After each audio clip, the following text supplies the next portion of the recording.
Salut à tous, c'est parti pour l'histoire d'un tube marquant des années 80, West End Girls du groupe Pet Shop Boys, sorti en 1985. Décrit par un magazine comme du Mark Almond perdu dans les quartiers difficiles, le premier succès des Pet Shop Boys, et leur morceau le plus connu aujourd'hui encore, s'est très bien vendu lors de sa seconde sortie. Lancé pour la première fois en 1984 et produit par la légende de la dance new-yorkaise Bobby Orlando, West End Girls devait au départ être un tube mineur de la scène underground. Une fois que le groupe a eu signé un contrat avec EMI, le producteur Stephen Hagg est intervenu pour ralentir le tempo initial et aider Chris Lowe à donner le meilleur de lui-même au synthétiseur. Hagg a entrepris d'aider New Order, dont Blue Monday avait exactement le son que Neil Tennant avait envisagé pour les Pet Shop Boys. La jeunesse de la chanson avait débuté en 1983.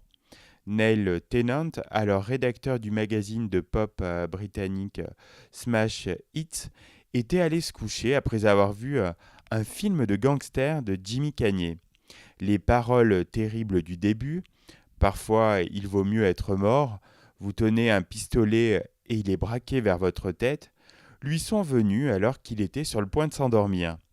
La suite lui a été inspirée par un poème de T.S. Eliot, The Wasteland, dans lequel plusieurs narrateurs font le portrait d'un Londres marqué par la division des classes et où les habitants des quartiers populaires d'East End ont peu de choses en commun avec les filles nanties de West End.